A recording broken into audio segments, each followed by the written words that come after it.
les gars, je commence cette vidéo, on est lundi, je sais même plus combien de septembre, il est 18h, je vais chercher mon fils à l'école et je viens de quitter l'hôpital du coup, j'ai laissé Romane qui va se faire opérer demain matin et j'avais envie de documenter un peu tout ça pour moi, je sais pas trop si je sortirai cette vidéo ou pas, mais j'avais envie de documenter tout ça pour moi, pour ces personnes, enfin pour vous, si jamais vous vivez un moment difficile pour vous-même ou pour un proche qui est malade ou qui subit quelque chose de particulier, voilà, pour que vous sachiez que vous n'êtes pas tout seul et que j'espère le dénouement sera positif. Je crois que c'est pour ça que j'ai envie de filmer, c'est pour me forcer à être positive et optimiste, parce que là j'avoue que c'est un peu dur. Je vais pleurer pendant tout le trajet, là je ravale mes larmes, je respire un bon coup et hop, on met un petit masque pour aller chercher mon fils et passer une petite soirée à faire des câlins tous les deux et à se remonter le moral. La dégaine ne veut rien dire, je suis en PLS.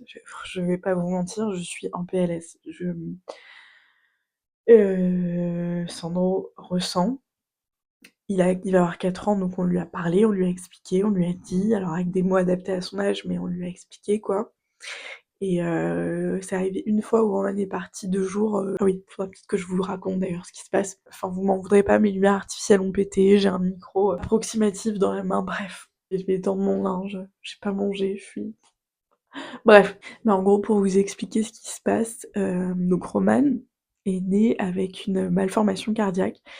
Et quand il est né, donc à peine sorti du bidou de sa maman, il s'est fait opérer. Le médecin lui a toujours dit qu'il pourrait pas faire de sport et qu'il aurait des capacités, disons, physiques, différentes des autres. Et en fait, ça a toujours été un très grand sportif.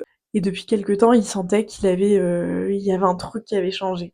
Il s'est passé beaucoup de choses dans sa vie, perso, dans notre vie tous les deux, bref, qui ont fait que bon, bah, on s'est dit, ça peut être expliqué par ci, par ça.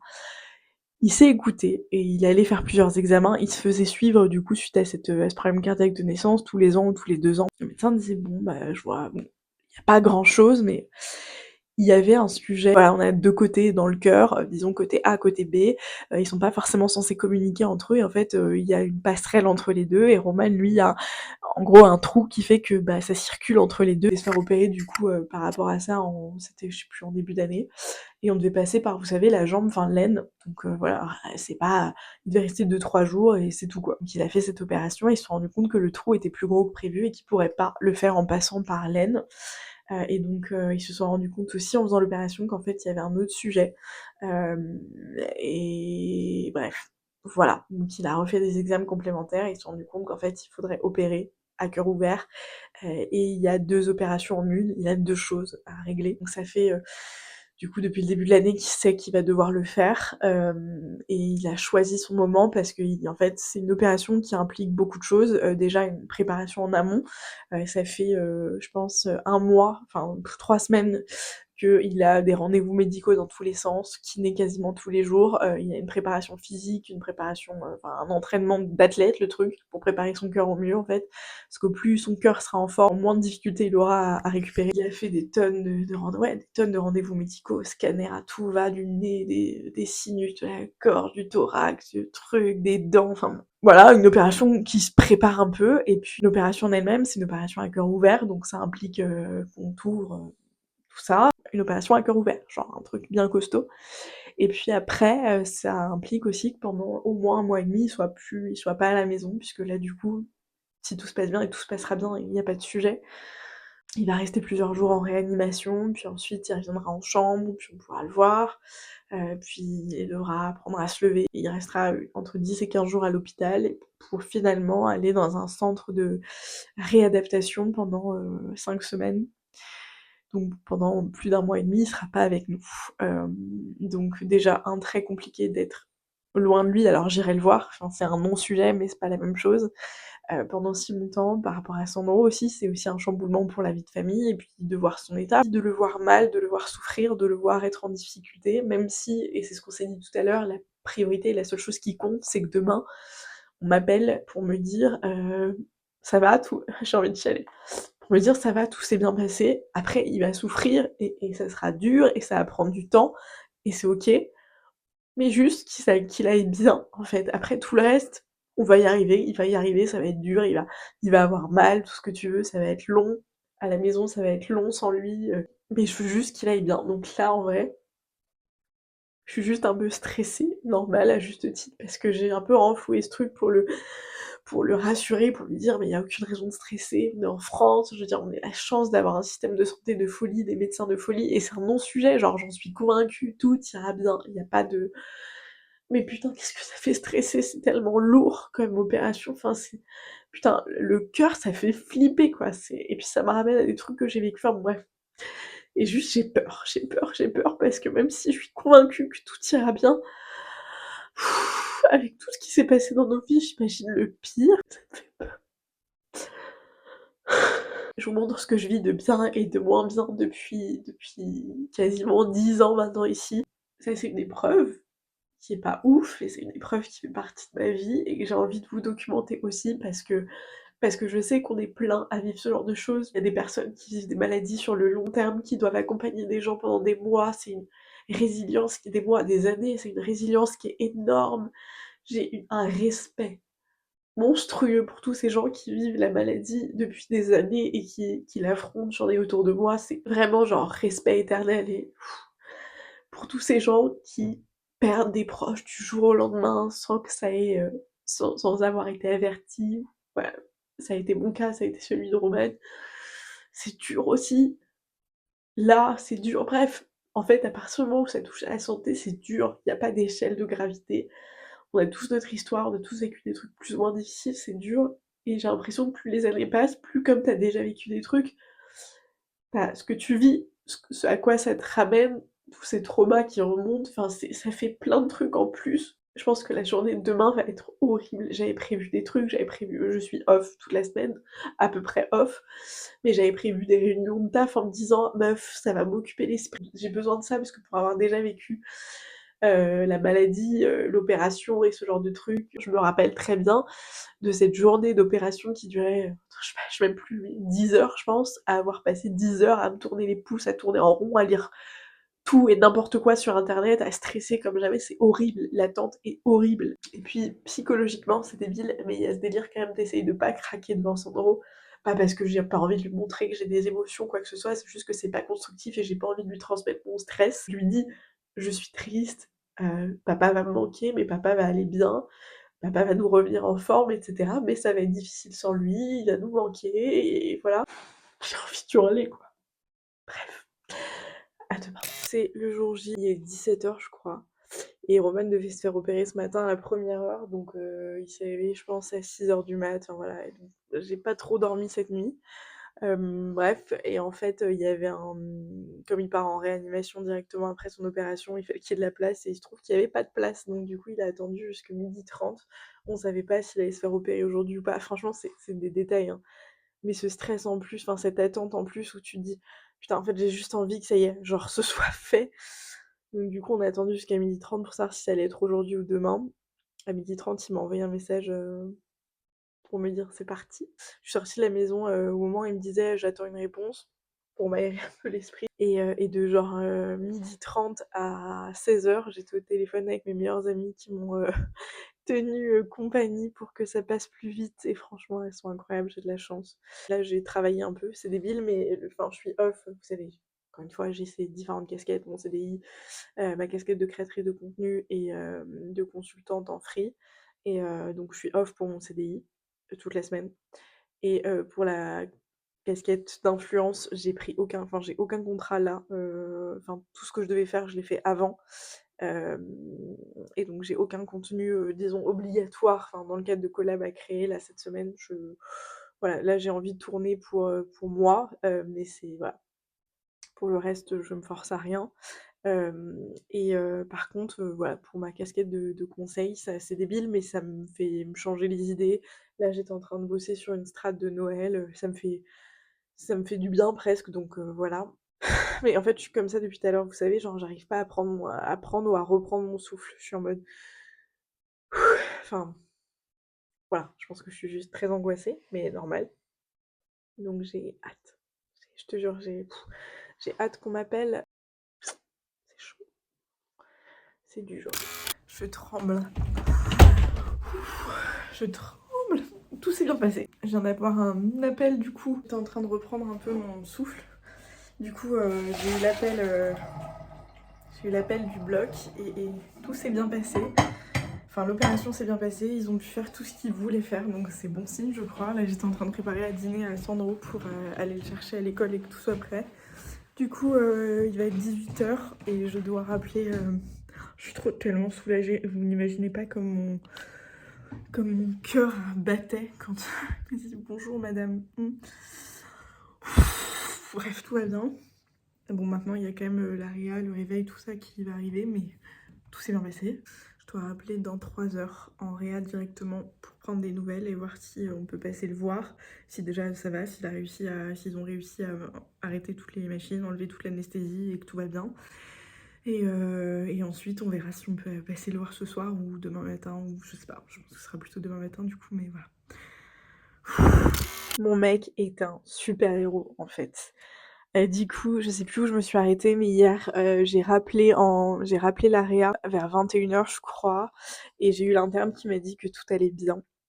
Et donc, tellement soulagée, enfin vraiment, et genre soulagée au point que je pense 10 minutes plus tard, je me suis posée sur le canapé en me disant: «Allez, je vais me reposer, enfin je vais chiller, je vais faire un truc pour moi» entre guillemets.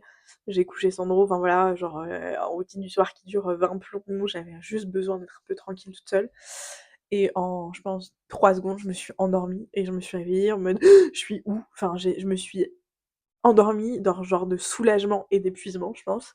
J'ai rejoint mon fils dans mon lit puisque du coup il dort avec moi. Cette nuit, je me suis réveillée toutes les heures ou toutes les 2 heures pour regarder mon tel, pour voir si j'avais des nouvelles, si on m'avait appelé. Non. Donc j'étais soulagée. À chaque fois, je me disais: «OK, pas de nouvelles, bonne nouvelle techniquement». Ce matin, j'emmenais mon fils à l'école. Sur le chemin du retour, j'ai appelé direct la réa pour prendre des nouvelles. Elle m'a dit que la nuit s'était bien passée, qu'il avait eu des petites douleurs mais que ça allait, et que... Enfin, des petites douleurs, mais qu'avec les médicaments ça allait. Et elle m'a dit, donc je voulais aller le voir, elle m'a dit que le matin c'était pas possible, que c'était à partir de 14 h et qu'il serait certainement dans sa chambre. Et là je suis en mode: «Mais le gars est pas censé rester 3 jours en réa?» Je sais qu'il y a un sujet de place, voilà, mais a priori, il réagit bien, donc voilà. Et là, tout à l'heure, j'étais en call, parce que je vous dis, j'ai pris quand même des trucs pour m'occuper l'esprit. Je voulais aller au sport, mais en fait, au sport, je stresse parce que je capte pas, et que j'ai pas mon tel, et du coup, genre, c'est pas possible, ça me faisait peur. Je pense qu'à partir d'aujourd'hui, ce sera bon, enfin, une fois que j'aurai vu, ça sera bon, mais là, en attendant, c'était hors de question pour moi, donc du coup, genre, je fais des trucs où je suis juste clouée à mon téléphone, pour être sûre de rien louper. J'étais dans ma réunion et là je vois mon tel qui sonne, enfin qui vibre, mais donc Roman m'a envoyé un message, donc du coup il a récupéré son tel, donc il est rentré dans la chambre et il m'a envoyé une photo de lui en mode... J'étais en mode... J'ai écourté un peu mon call et j'ai rappelé directement. C'est un warrior de ouf. Je suis tellement soulagée juste qu'il respire. J'attends sa maman qui est chez nous, du coup, qui est arrivée avant qu'il se fasse opérer et qui va rester encore quelques jours, je pense. Le temps d'être sûr que tout va bien et qu'il parte à son centre de réadaptation, parce que du coup, pendant 1 mois et demi, il sera techniquement toujours pas là. Il sera en train, encore une fois, de s'occuper de lui, de faire en sorte que ça aille pour de vrai mieux et sur le long terme, de bien récupérer, quoi. Du coup, il est sorti, je l'attends et puis on va aller le voir. Du coup, après ne pas m'être maquillée pendant trop longtemps, je me fais une beauté. Je sais pas trop s'il va capter ou même s'il sera réveillé, mais je me dis, ce sera toujours plus sympa. Je sors de l'hôpital. Je suis contente de l'avoir vu. Mais putain, ce que c'est dur. Je vous en reparle dès que je suis posée. Donc on est arrivé, Roman était assis avec une infirmière qui lui a proposé de se lever. Il est resté assis pendant 1 heure, mais il souffrait le martyre, enfin il avait ultra mal. Et elle lui a dit il faudrait tenir 2 heures, il a pas pu, on a essayé, enfin du coup il a dû se réallonger, c'était horrible, enfin il était... Voilà, c'est horrible de le voir comme ça. C'est un miracle qu'il soit retourné dans sa chambre au bout de si peu de temps. Je pense qu'il y a un sujet aussi peut-être de place en réa, puisqu'il faut libérer des places, mais bon c'est quand même très tôt, 24 heures même pas après son opération. Là il est dans sa chambre, il allait bien ce matin, mais je pense qu'il y avait encore le reste de l'anesthésie, il a passé une nuit horrible, il a dit qu'il avait vomi toute la nuit, enfin bon bref, peu importe, mais... Et là du coup le fait qu'il se lève, enfin pour rappel, du coup il a des drains, il est ouvert, enfin il a plus rien qui maintient, enfin c'est quand même un truc un peu costaud, et en fait du coup on a rappelé une infirmière pour lui redonner des antidouleurs parce qu'il avait trop mal, et elle a dit mais pourquoi vous êtes levé? Et lui il a dit, et on a dit bah en fait c'est l'infirmière qui est passée juste avant qui nous l'a proposé, enfin qui l'a fait se lever, et elle a dit mais normalement on fait pas ça au moins 24 ou 48 heures après une opération, bon bref. Soit, donc là il est bien en PLS, moi là je dois rentrer pour aller chercher Sandro, mais il y a sa maman et son frère du coup qui restent avec lui. Ça va être compliqué je pense, ce truc là de devoir jouer, enfin jongler entre guillemets entre les deux rôles. J'ai envie de rester près de lui, en même temps j'ai quand même mon fils et j'ai pas envie qu'il sente une différence, ou voilà, donc je suis présente et je le fais, mais mon cœur est ailleurs et du coup je pense que Sandro le ressent aussi, enfin c'est très compliqué, ça c'est un peu tricky, mais bon, bref, c'est une question de temps et ça ira. Mais voilà les nouvelles, c'est toujours difficile de voir les gens qu'on aime souffrir, j'aimerais vraiment, genre j'aimerais juste prendre sa douleur quoi. Soit, bon allez, je vais chercher mon petit Sandro en espérant qu'il me fasse pas la misère ce soir, parce que là depuis que Roman est parti c'est chaotique. Je vais me faire un petit film avec cette assiette de bonbons délicieuse. Ça fait du coup 5 jours je pense que je suis pas allée au sport, que je mange pas, et enfin que je mange pas correctement. Genre je grignote des radis et voilà, et des bonbons. C'est n'importe quoi, mais bon. En même temps, c'est la période qui veut ça, on va dire. Là, Sandro était plutôt ok ce soir. On a eu une discussion et faut que je vous en parle. Sandro, depuis qu'il est petit, enfin depuis un moment, on lui explique que ses deux papis sont morts. Enfin, c'est un sujet qui, je sais, qui est un peu touchy.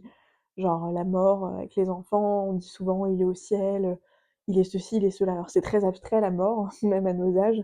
Mais nous, on a voulu, enfin on a pris le parti de lui dire que voilà, ils étaient morts pour pas qu'ils pensent qu'ils vont revenir un jour. Disons qu'on discute de ces sujets depuis longtemps.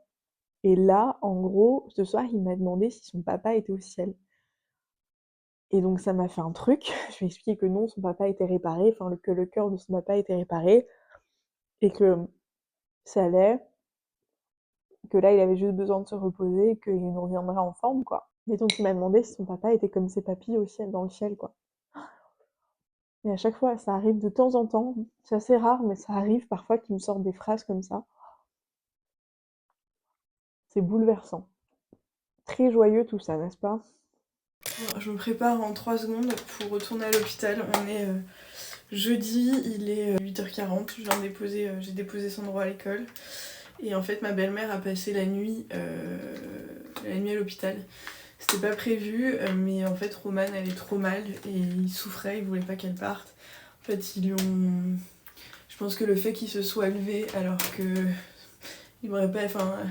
Qu'elle s'est trompée de jour, quoi, en gros, l'infirmière. En vrai, ça me fout en rôle. Hein. J'ai aussi conscience de l'hôpital public, de tout ce que ça implique en termes de surcharge, de. Bon, bref, mais ça fait chier en fait quand ça arrive à ton mec qu'il y ait juste quelqu'un qui ait pas forcément fait gaffe, quoi. Bref, donc il souffle le martyr en gros pour être clair. Ils l'ont mis sous antidouleur, mais ça change rien, enfin sous morphine, mais ça ne le soulage pas. Donc voilà. Donc là, du coup, ma belle-mère, je sais pas si elle a pu dormir cette nuit. Je pense, vous savez, il y a les espèces de petits fauteuils à l'hôpital, mais je suis pas sûre que du coup, à mon avis, elle est restée éveillée pour surveiller, pour appeler toutes les 3 heures, quoi. Donc là, j'y vais pour passer le relais, pour qu'elle rentre se reposer, et que moi je reste auprès de lui.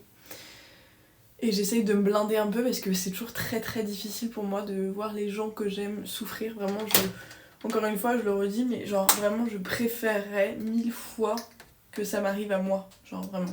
C'est dur. Là, je me dis, c'est bon, le plus important, c'est qu'ils sont en vie, que tout est. Enfin voilà. Mais c'est quand même dur là de le voir. Enfin de. Bon, bref. Voilà. Le temps est aussi morose que notre mood. Genre, il fait extrêmement moche à Paris. C'est une angoisse absolue. Et je stresse et j'espère que je vais le retrouver dans des conditions qui seraient ok.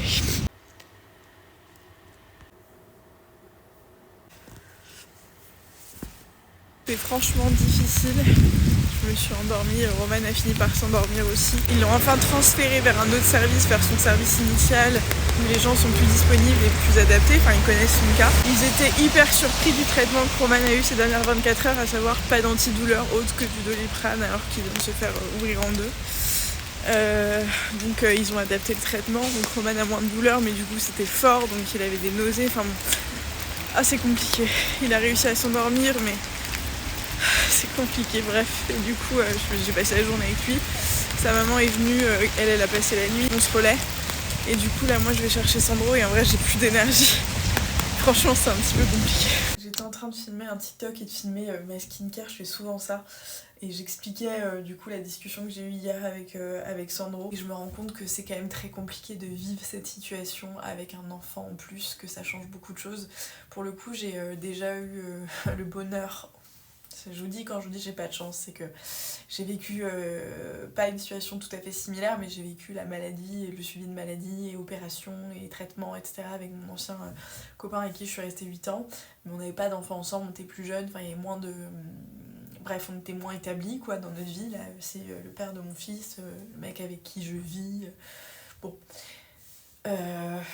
Et en fait, ça ajoute quand même une espèce de charge et de responsabilité encore plus importante à la difficulté de juste cette situation déjà de base qui est horriblement complexe, stressante et tout ce que tu veux, mais de devoir jongler, là c'est débile, hein, ça fait que 3 ou 4 jours, il me reste encore un mois et demi, et enfin là je pense que les premiers jours sont les plus durs évidemment, mais là déjà j'ai l'impression que je vais exploser, enfin je suis morte de fatigue, alors, et en même temps je me dis j'ai pas à me plaindre, c'est pas moi qui... Il y a ce truc aussi, tu vois, d'espèce de culpabilité, de me dire mais j'ai pas à me plaindre, c'est pas moi qui me suis fait opérer du cœur, c'est pas moi qui suis en train de vivre ce truc aussi douloureux, aussi dangereux, aussi... voilà. Et pourtant je suis épuisée moralement, mentalement, physiquement, j'ai mal au ventre, je sens que je vacille, quoi, Et pourtant c'est rare, franchement, pour avoir vécu plein de trucs difficiles dans ma vie, j'ai toujours à peu près tenu la route. Et là, je sens que physiquement, genre, il y a un truc qui se passe. Et je pense que c'est lié à ça, c'est lié au fait que bah, je dois assurer en fait que avant toutes les... Enfin, avant. Que plus ou moins toutes les épreuves que j'ai vécues, je les ai vécues seule. Et là, j'ai la charge d'un être humain avec qui je dois maintenir un niveau d'exigence. En fait, je dois le nourrir, m'en occuper, aller le chercher à l'école, le ramener, jouer avec lui, le câliner, discuter, le rassurer, répondre à ses crises, supporter les pleurs, enfin toutes les choses liées à la maternité et paternité, enfin la parentalité de façon générale, mais qui dans le cadre d'une épreuve difficile rajoute un truc dont j'avais pas forcément conscience, et franchement c'est difficile. Donc là par exemple, bah, je sors de l'hôpital pour aller rejoindre Sandro, je fais la routine du soir, il est 20h30. Je vais me faire à manger, je vais bosser pendant 2 heures parce que du coup la journée j'ai pas le temps de bosser, je vais dormir, le lendemain matin, hop, réveil, Sandro, hôpital, et en fait on va refaire ça quoi. Donc je sais que c'est pour une courte période, mais j'avais envie de me dire, parce que si... Mais bon, c'est important aussi d'en avoir conscience, que pour les personnes qui vivent la maladie ou ce genre de choses avec nos proches, enfin quand on vit ça avec nos proches, c'est ok aussi que ce soit difficile pour vous, et vous avez aussi le droit de ressentir ça. Ça n'enlève rien à la difficulté pour la personne et au fait que vous allez faire tout ce que vous pouvez, et voilà. Mais il faut le dire aussi, c'est compliqué, et voilà. Donc bah du coup je vais aller manger, taffer, puis la journée va recommencer, voilà. Je pense que je vais arrêter cette vidéo ici parce que j'essaye de la monter au fur et à mesure pour pas que ça me prenne un temps fou. Et je me rends compte qu'elle est déjà très longue, donc je pense que je continuerai à vous raconter la suite. De toute façon ça va durer un petit moment, donc je continuerai à vous raconter la suite sur de prochaines images. Là disons que c'était le volet 1 de cette petite aventure, n'est-ce pas? Voilà. Donc merci d'avoir regardé cette vidéo. Si vous traversez un moment difficile, je vous souhaite vraiment beaucoup de courage. Je vous envoie toute ma force et toutes mes bonnes ondes, vraiment du fond du cœur. Si c'est vous qui êtes malade, encore plus. Et voilà, je vous fais de gros bisous à tous et prenez soin de vous pour de vrai.